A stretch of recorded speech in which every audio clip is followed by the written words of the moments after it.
നമ്മുടെ ആത്മീയ ജീവിതത്തിൽ ഈ ആരാധനക്രമ കേന്ദ്രീകൃതമായ ഒരു ആധ്യാത്മികത നമ്മൾ പണ്ട് മുതലേ വളർത്തിയെടുത്തിരിക്കുന്ന ഒരു ആധ്യാത്മികതയാണ്. പൗരസ്ത്യ സുറിയാനി സഭ സമൂഹത്തെ സംബന്ധിച്ചിടത്തോളം ഈ ആരാധനക്രമത്തിൽ അധിഷ്ഠിതമായ ഒരു ആധ്യാത്മികതയാണ് നമ്മൾ വളർത്തിയെടുക്കുക.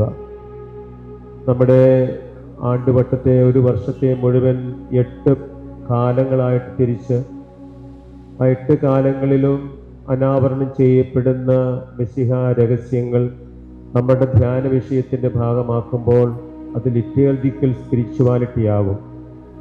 സഭയോട് ചേർന്നുള്ള ഒരു ആധ്യാത്മികത വളർത്തിയെടുക്കാൻ നമുക്ക് സാധിക്കും. നമ്മളിപ്പോൾ ചൊല്ലുന്ന ഈ സായാഹ്ന പ്രാർത്ഥന, ഈ റംശ, ഓരോ കാലത്തിനും പ്രത്യേകമായ പ്രാർത്ഥനകളാണ്, പ്രത്യേകമായ ഗീതങ്ങളാണ്, പ്രത്യേകമായ സങ്കീർത്തനങ്ങളാണ്. അതെല്ലാം വിശുദ്ധ ഗ്രന്ഥത്തെ അടിസ്ഥാനമാക്കിയുള്ള പ്രാർത്ഥനകളാണ്. ഈ കാലങ്ങളെക്കുറിച്ച് പറയുമ്പോൾ ആദ്യത്തെ 4 കാലങ്ങൾ മിശിഹ രഹസ്യങ്ങളുമായി ബന്ധപ്പെട്ട കാലങ്ങളാണ്. മംഗളവാർത്ത തുടങ്ങി ഉയർപ്പ് കാലം വരെയുള്ള 4 കാലങ്ങൾ. മംഗളവാർത്ത, ജനഹ, നോമ്പുകാലം, ഉയർപ്പ് കാലം. അത് ക്രിസ്തു സംഭവങ്ങളുമായി ബന്ധപ്പെടുത്തിക്കൊണ്ടുള്ള ആധ്യാത്മികതയാണ് നമ്മൾ അവിടെ വളർത്തിയെടുക്കുക. അതിനുശേഷം വരുന്ന സ്ലിഹാക്കാലം, നാളെ മുതൽ ആരംഭിക്കുന്ന സ്ലിഹാക്കാലം, കൈറ്റക്കാലം, ഏലിയ സ്ലിഹ, മൂശക്കാലം, പള്ളിക്കുദാശക്കാലം. ഇത് സഭയുടെ രഹസ്യങ്ങളെ സംബന്ധിക്കുന്ന ചിന്തകളാണ് നമ്മളുമായിട്ട് പങ്കുവയ്ക്കുന്നത്.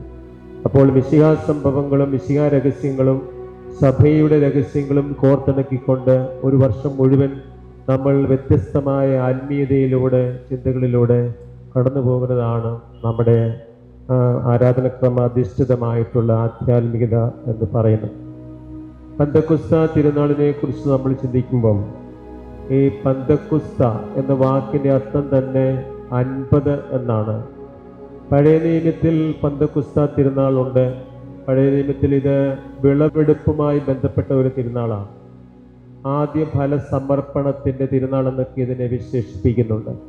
അതിനുശേഷം ദൈവത്തിൻ്റെ ഉടമ്പടി പ്രകാരം ഇസ്രായേൽ ജനം ഒരു ദൈവജനമായി തീർന്നതിൻ്റെ ഓർമ്മയാചരിക്കുവാൻ ഈ തിരുനാൾ അവർ ആഘോഷിച്ചിരുന്നു.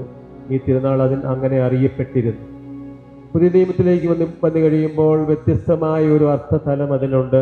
പുതിയ നിയമത്തിൽ പന്തക്കുസ്ത എന്ന് പറയുമ്പോൾ ഈശോയുടെ ഉയർപ്പിന് ശേഷമുള്ള 50-ാം ദിവസം എന്നാണ് അതിൻ്റെ അർത്ഥം. ഈശോയുടെ ഉയർപ്പിന് ശേഷമുള്ള 50-ാം ദിവസത്തിൽ പരിശുദ്ധാത്മാവ് സ്ലീഹന്മാരുടെ മേൽ വന്ന് വസിച്ചതിനെ അനുസ്മരിപ്പിക്കുന്ന തിരുനാളാണ് പന്തക്കുസ്ത തിരുനാൾ.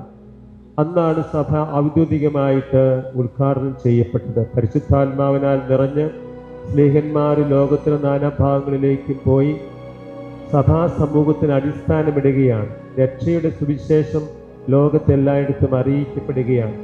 അങ്ങനെ സഭ ജനിക്കുന്നതിനെ അനുസ്മരിക്കുന്ന, സഭയുടെ രഹസ്യം ഉൾക്കൊള്ളുന്ന തിരുനാളാണ് ഈ പന്തക്കുസ്ത തിരുനാൾ. ഈ സ്ലിഹാകാലത്തിൽ നമ്മൾ അനുസ്മരിക്കുന്നത് മുഴുവൻ അതാണ്. ഇത് രക്ഷാചരിത്രവുമായി ബന്ധപ്പെട്ടിട്ടുള്ള ഒരു വലിയ തിരുനാളാണ്. സ്ലിഹാകാലത്തിൻ്റെ ചൈതന്യം എന്ന് പറയുന്നത് പരിശുദ്ധാത്മാവിൻ നിറയുക, പരിശുദ്ധാത്മാവിന് പ്രാധാന്യം കൊടുത്തുകൊണ്ട് ജീവിക്കാൻ പരിശ്രമിക്കുക. സഭയെ നയിക്കുന്നത് മുഴുവൻ പരിശുദ്ധാത്മാവാണ്. ഈ ശിഷ്യന്മാരുടെ സാധാരണക്കാരായ ശിഷ്യന്മാരായിരുന്നു ഈശോയുടെ ശിഷ്യന്മാർ. അവർ പരിശുദ്ധാത്മാവിനാൽ വന്നു കഴിഞ്ഞപ്പോൾ അവർ അസാധാരണക്കാരായ മനുഷ്യരായിട്ട് മാറി. അതുകൊണ്ടാണ് അവർക്ക് ലോകത്തിന് നാനാഭാഗങ്ങളിലും പോയി പല ഭാഷകളിൽ സംസാരിക്കുവാനും മറ്റുള്ളവരെ സുഖപ്പെടുത്തുവാനും അനേകം ആളുകളെ ഈശോയിലേക്കും ഈ രക്ഷയുടെ സുവിശേഷത്തിലേക്കുമൊക്കെ ആനയിക്കുവാനും കഴിഞ്ഞിരുന്നത്. ഇതാണ് നമ്മൾ ഇപ്പം സഭയെ നയിക്കുന്നത് ആത്മാവാണ്. അതുപോലെ തന്നെയാണ് നമ്മുടെ കുടുംബജീവിതം. നമ്മൾ പരിശോധിച്ചാലും കുടുംബത്തെ നയിക്കുന്നത് പരിശുദ്ധാത്മാവാണ്. 2 പേര് ഒരുമിച്ച് വന്ന് കുടുംബജീവിതത്തിലേക്ക് പ്രവേശിച്ചു കഴിഞ്ഞാൽ പിന്നെ ആ കുടുംബത്തെ സംരക്ഷിക്കുന്നതും നയിക്കുന്നത് പരിശുദ്ധാത്മാവാണ്. പരിശുദ്ധാത്മാവിൻ്റെ പ്രവർത്തനമില്ലെങ്കിൽ കുടുംബം മുന്നോട്ട് പോവുകയില്ല. നമ്മുടെ ജീവിതത്തിൽ മുഴുവൻ ഈ ആത്മാവിൻ്റെ ഇടപെടൽ ഉണ്ടാകണം. അപ്പോൾ പരിശുദ്ധാത്മാവിനെ വിളിച്ചപേക്ഷിക്കാനായിട്ടുള്ള ഒരു കാലമായി ഈ സ്ലിഹാകാലത്തെ കാണാൻ നമുക്ക് കഴിയണം. അതൊരു ഈ കാലത്തിൻ്റെ വലിയൊരു ചൈതന്യമാണ്. പരിശുദ്ധാത്മാവിൻ്റെ ഫലങ്ങളും ദാനങ്ങളും നമ്മുടെ ജീവിതത്തിൽ നമ്മൾ ധ്യാന വിഷയമാക്കേണ്ട ഒരു കാലമാണിത്. നിങ്ങൾക്കറിയാമല്ലോ പരിശുദ്ധാത്മാവിൻ്റെ ഫലങ്ങളും ദാനങ്ങളും ഒക്കെ. നമ്മൾ പണ്ട് ആദ്യ കുർബാന സ്വീകരിക്കുന്ന സമയത്ത് ഇതെല്ലാം പഠിക്കുന്നതാണ്. പരിശുദ്ധാത്മാവിൻ്റെ ഫലങ്ങൾ 12, ദാനങ്ങൾ 7. ഇതൊക്കെ നമ്മുടെ ജീവിതത്തിലുണ്ടോ എന്ന് നമ്മൾ പരിശോധിക്കേണ്ട ഒരു സമയമാണ്. പരിശുദ്ധാത്മാവിൻ്റെ ഫലങ്ങളിൽ പറയുന്ന പ്രധാനപ്പെട്ട 1-2 ഫലങ്ങൾ. ഒന്ന്, ആനന്ദം എന്ന് പറയുന്ന പരിശുദ്ധാത്മാവിൻ്റെ ഫലമാണ്. നമ്മുടെ കുടുംബങ്ങളിൽ ഇന്ന് ആനന്ദമുണ്ടോ? ഈ ആനന്ദം എവിടെയാണ് നമുക്കിന്ന് കണ്ടെത്താൻ പറ്റുന്നത്? കുടുംബ പ്രാർത്ഥനയിൽ ഒരുമിച്ച് വസിക്കുന്ന കുടുംബത്തിൽ പണ്ട് പട്ടിണിയായിരുന്നെങ്കിലും ആനന്ദമുണ്ടായിരുന്നു. ഒരുമിച്ച് സംസാരിക്കുമായിരുന്നു, ഒരുമിച്ച് സങ്കടങ്ങൾ പങ്കുവയ്ക്കുമായിരുന്നു, ഒരുമിച്ച് അധ്വാനിക്കുമായിരുന്നു. അപ്പോൾ പരിശുദ്ധാത്മാവിൻ്റെ ഇടപെടൽ ദരിദ്രരായ കുടുംബങ്ങളിലും ഉണ്ടായിരുന്നതിൻ്റെ അനുഭവം ആനന്ദമായി അവർക്ക് മാറിയിരുന്നു. അപ്പോൾ ഈ ആനന്ദം നമുക്ക് നഷ്ടപ്പെട്ടിട്ടുണ്ടോ? ഇന്ന് ആനന്ദം കണ്ടെത്താൻ വേണ്ടി നമ്മൾ എന്തൊക്കെയോ കാട്ടിക്കൂട്ടിക്കൊണ്ടിരിക്കുകയാണ്. ഇപ്പം ചില ആളുകൾക്ക് മദ്യമാണ് ഒരാനന്ദം, ചില ആളുകൾക്ക് ലഹരിയാണ് ഒരാനന്ദം, ചില ആളുകൾക്ക് അശുദ്ധമായ കൂട്ടുകെട്ടുകളാണ് മറ്റൊരാനന്ദം, ചില ആളുകൾക്ക് പണമുണ്ടാക്കുക എന്നുള്ളതാണ് ആനന്ദം, ചില ആളുകൾക്ക് വളരെ ലൗകികമായി ആഡംബരമായി ജീവിക്കുക എന്നുള്ളതാണ് ആനന്ദം. ഇതായിരിക്കരുത് ക്രൈസ്തവന്റെ ആനന്ദം. ക്രൈസ്തവന്റെ ആനന്ദം ആത്മാവിൽ നിറയുന്ന ആനന്ദമാണ്. അവൻ ചില ആളുകൾ സഹനത്തിലൂടെയും ആനന്ദം കണ്ടെത്തുന്നു, മറ്റുള്ളവരെ സഹായിക്കുന്നതിൽ ആനന്ദം കണ്ടെത്തുന്നു, രോഗികളുടെ കൂടെ കൂട്ടിരിക്കുന്നതിൽ ആനന്ദം കണ്ടെത്തുന്നു, പ്രായമായിരിക്കുന്ന മാതാപിതാക്കളെ സംരക്ഷിക്കുന്നതിൽ ആനന്ദം കണ്ടെത്തുന്നു. അങ്ങനെ ആത്മാവ് വന്ന് നിറയുമ്പോൾ നമുക്ക് ജീവിതത്തിൽ ആനന്ദമുണ്ടാകും. നമ്മുടെ പരിമിതികളെ ഓർത്ത് നമ്മൾ പിന്നെ സങ്കടപ്പെടുകയും നമുക്ക് പരാതികളും കുറ്റങ്ങളും മാത്രമായിട്ടുള്ള ഒരു ജീവിതമായിരിക്കില്ല പിന്നെ നമ്മൾ നയിക്കുന്നത്. അതുകൊണ്ട് ജീവിത സാഹചര്യങ്ങളിൽ ഈ ആനന്ദം കണ്ടെത്തി ജീവിക്കാൻ നമുക്ക് സാധിക്കുമെന്നുള്ളതാണ് ഈ പരിശുദ്ധാത്മാവ് വന്ന് കഴിയുന്നവരുടെ ഒരു പ്രത്യേകത. അതുപോലെ സമാധാനം പരിശുദ്ധാത്മാവിൻ്റെ ഒരു ഫലമാണ്. സ്നേഹം പരിശുദ്ധാത്മാവിൻ്റെ ഫലമാണ്. ദയ, ക്ഷമ, നന്മ, ഇതെല്ലാം പരിശുദ്ധാത്മാവിൻ്റെ ഫലങ്ങളാണ്. ഇതൊക്കെ നമ്മുടെ ജീവിതത്തിലുണ്ടോ എന്ന് നമ്മൾ പരിശോധിക്കണം. അങ്ങനെയാണ് നമ്മൾ സാക്ഷ്യം വഹിക്കേണ്ടത്. രണ്ടാമതായിട്ട് നമുക്ക് ഈ കാലത്തിൻ്റെ പ്രത്യേകത എന്ന് പറയുന്നത് ഒരു പ്രേക്ഷിത ദൗത്യം നമ്മൾ ഏറ്റെടുക്കുകയാണ്. സ്നേഹ എന്ന വാക്കിൻ്റെ അർത്ഥം ഐക്യപ്പെടുക എന്നുള്ളതാണ്. സ്നേഹ നമ്മളെല്ലാവരും ഐക്യപ്പെട്ടിരിക്കുന്നവരാണ്. മാമോദീസായിലൂടെ സ്ഥൈര്യലേപനത്തിലൂടെ നമ്മൾ സുവിശേഷം പ്രസംഗിക്കാൻ ഐക്യപ്പെട്ടിരിക്കുന്നവരാണ്. ഇത് വൈദികരുടെ സന്യസ്തരുടെ മാത്രം ജോലിയല്ല സുവിശേഷം പ്രസംഗിക്കുക. ക്രൈസ്തവനാണോ, മാമോദീസ സ്വീകരിച്ചിട്ടുണ്ടോ, നിങ്ങൾ ഐക്യപ്പെട്ടിരിക്കുകയാണ്. നിങ്ങൾ രക്ഷയുടെ സുവിശേഷം പ്രസംഗിക്കുവാൻ വിളിക്കപ്പെട്ടിരിക്കുകയാണ്, ജീവിക്കാൻ വിളിക്കപ്പെട്ടിരിക്കുകയാണ്. ലോകം എല്ലായിടത്തും പോയി ഈശോ രക്ഷകനാണ്, ഈശോ ഇന്നും ജീവിക്കുന്നു. നമ്മൾ കഴിഞ്ഞ ദിവസമൊക്കെ ഈ വിളക്കന്നൂരിൽ ഈശോയുടെ മുഖം പതിഞ്ഞ തിരുവോസ്തി കാണാനും അതിനെക്കുറിച്ച് കേൾക്കാനും ഇടയായി. ഈശോ ഇന്നും വിശുദ്ധ കുർബാനയിൽ ജീവിക്കുന്നു, അവിടുത്തെ സാന്നിധ്യം വിശുദ്ധ കുർബാന നമ്മൾ അനുഭവിക്കുന്നു. ഇതൊക്കെ ഈ ലോകത്തോട് മുഴുവൻ വിളിച്ചു പറയാൻ വേണ്ടിയുള്ള നിയോഗമാണ് ഈ സ്ലിഹാകാലത്ത് നമ്മൾ ഏറ്റെടുക്കേണ്ടത്. ഐക്യപ്പെട്ടിരിക്കുന്ന ഒരു സമൂഹമായി നമ്മൾ മാറണം. ആ ഒരു വലിയ ഒരു ചിന്ത നമ്മുടെ മനസ്സിൽ നിറയണം. അപ്പോൾ ഞാൻ ആയിരിക്കുന്ന സ്ഥലത്ത് സുവിശേഷം പ്രസംഗിക്കാൻ ഞാൻ വിളിക്കപ്പെട്ടിരിക്കുകയാണ്. ഏത് ജീവിത സാഹചര്യങ്ങളോടെ കടന്നു പോയാലും ഈശോയ്ക്ക് സാക്ഷ്യം വഹിച്ചുകൊണ്ട് ജീവിക്കുക എന്നുള്ളതായിരിക്കണം എൻ്റെ വലിയൊരു ക്രൈസ്തവ ധർമ്മം അല്ലെങ്കിൽ ലക്ഷ്യമെന്ന് പറയുന്നത്. ഇത് നമ്മുടെ ആളുകളെ സംബന്ധിച്ചിടത്തോളം ഇന്ന് എല്ലാവരും കാഴ്ചക്കാരാണ്. ഈ നമ്മൾ ഈ സാക്ഷ്യം വഹിക്കണമെങ്കിൽ നമുക്ക് അനുഭവം ഉണ്ടാകണം. സാക്ഷ്യം വഹിക്കണമെങ്കിൽ നമ്മൾ വചനം കൊണ്ട് നിറയണം. വചനം അനുസരിച്ച് ജീവിക്കുന്നവർക്ക് മാത്രമേ സാക്ഷ്യം വഹിക്കുവാനും ഐക്യപ്പെട്ടവൻ്റെ സന്ദേശം സ്വീകരിക്കുവാനും സാധിക്കുകയുള്ളൂ. അപ്പോൾ നമ്മളിങ്ങനെ ദേവാലയത്തിൽ വരുന്നു, കാഴ്ചക്കാരായിട്ടിരിക്കുന്നു, സായാഹ്ന പ്രാർത്ഥനയിൽ കാഴ്ചക്കാരായിട്ടിരിക്കുന്നു, നമ്മൾ വലിയ പരിപാടികൾ സംഘടിപ്പിക്കുന്നു, അവിടെ എല്ലാം നമ്മൾ കാഴ്ചക്കാരായിട്ട് പോകുന്നു. പക്ഷെ നമ്മുടെ ഉള്ളിലൊരു തീ ഉണ്ടെങ്കിൽ, ആത്മാവുണ്ടെങ്കിൽ നമ്മൾ കാഴ്ചക്കാരല്ല, നമ്മൾ പങ്കുചേരുന്നവരാണ്, സാക്ഷ്യം വഹിക്കുന്നവരാണ്. നമ്മുടെ ഈ തീഷ്ണതയാണ് മറ്റുള്ളവരെ ഈശോയിലേക്കും സഭയിലേക്കുമൊക്കെ ആകർഷിക്കേണ്ടത്. അതിനൊക്കെയുള്ള ഒരു കാലമാണ് ഈ കാലത്തിൻ്റെ ചൈതന്യം എന്ന് പറയുന്നത്. ഈ ഐക്യപ്പെടുക എന്നുള്ളതാണ്. ഈ സഭയുടെ വ്യക്തിത്വം, സഭയുടെ തനിമ എന്നൊക്കെ പറയുന്നത് സഭ സ്വഭാവത്താൽ തന്നെ ഐക്യപ്പെട്ടവരുടെ ഒരു സമൂഹമാണ്. സഭ പ്രേക്ഷിതയാണ് എന്ന് പറയുന്നതിന് കാരണം അതാണ്. നമ്മൾ ഐക്യപ്പെട്ടിരിക്കുകയാണ്. സഭയ്ക്ക്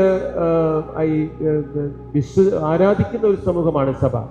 എനിക്ക് വളരെ സന്തോഷം, നമ്മുടെ ഈ പാറയിൽ ഇടവകയിൽ വൈകുന്നേരങ്ങളിൽ നിങ്ങൾ പ്രത്യേകിച്ച് ശനിയാഴ്ചകളൊക്കെ വന്ന് സഭയുടെ പ്രാർത്ഥന ചൊല്ലി ആരാധിക്കുന്ന ഒരു സമൂഹമാകുന്നു. ഇവിടെ വിശുദ്ധ കുർബാനയിലും മറ്റുമൊക്കെ പരിശുദ്ധ അമ്മയുടെ പ്രത്യേകമായ സാന്നിധ്യം നിറയുന്ന ഈ സ്ഥലത്ത് ആളുകൾ ഒത്തിരി പേര് വന്ന് പ്രാർത്ഥിക്കുന്നു.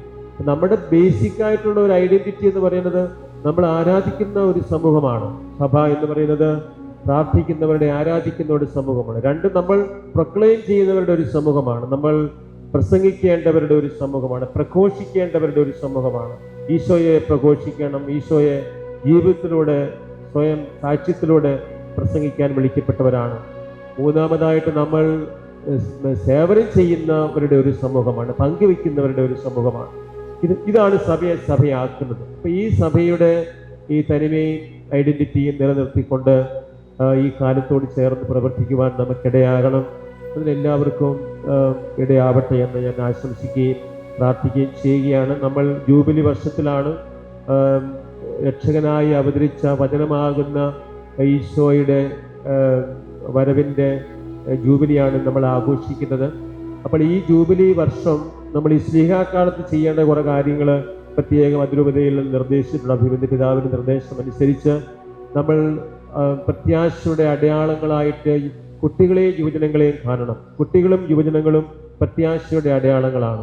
അപ്പോൾ അവർക്ക് പ്രത്യാശ പകരുന്ന ധ്യാനങ്ങളും അവർക്ക് ക്രൈസ്തവ പരിശീലനം കൊടുക്കുന്ന ക്യാമ്പുകളുമൊക്കെ ഈ സ്ലീഹാകാലത്തിൽ സംഘടിപ്പിക്കണം എന്നാണ് രൂപതയിൽ നിന്നും അഭിനന്ദ പിതാവ് നമ്മോട് ആവശ്യപ്പെട്ടിരിക്കുന്നത്. അപ്പോൾ പള്ളികളിൽ, അതുപോലെ കോളേജുകളിലും സ്കൂളുകളിലുമൊക്കെ കുട്ടികൾക്കും വിദ്യാർത്ഥികൾക്കും യുവജനങ്ങൾക്കും പ്രത്യേകമായിട്ടുള്ള പരിശീലനം കൊടുത്ത് അവർ വളർന്നു വരുന്ന നമ്മുടെ കുടുംബങ്ങളുടെ പ്രത്യാശയാണ്, സഭയുടെ പ്രത്യാശയാണ് എന്നുള്ള ഒരു വലിയ അവബോധത്തിൽ അവരെ വളർത്തിയെടുക്കുവാനായിട്ടുള്ള പരിശ്രമം ഈ കാലത്ത് നമുക്കുണ്ടാവേണ്ടത് ആവശ്യമാണ്. അതുപോലെ മിഷൻ പ്രവർത്തനങ്ങളെ സഹായിക്കുന്ന രീതിയിൽ കുഞ്ഞുങ്ങൾക്ക് പരിശീലനം കൊടുക്കേണ്ടത് ആവശ്യമാണ്. ഇന്ന് ഭാരതത്തിലെ പലയിടങ്ങളിലും നമ്മുടെ ആളുകൾ മിഷൻ പ്രവർത്തനത്തിനായിട്ട് പോകുന്നുണ്ട്. അവരെ പിന്തുണയ്ക്കുന്ന, അവരെ സഹായിക്കുന്ന രീതിയിൽ മിഷൻ ലീഗിലെ കുട്ടികളും നമ്മുടെ വിദ്യാർത്ഥികളും കോളേജിലെ യുവജനങ്ങളും ഒക്കെ ഈ മിഷനോടൊരു താല്പര്യമുള്ളവരാകണം. മിഷൻ ദേശങ്ങൾ സന്ദർശിക്കാൻ പറ്റിയാൽ നല്ലതായിരിക്കും. മിഷനിൽ പ്രവർത്തിക്കുന്ന ആളുകളെ സഹായിക്കാൻ വേണ്ടിയുള്ള പദ്ധതികൾ നമ്മൾ ഇടവകളിലൊക്കെ ആവിഷ്കരിക്കണം.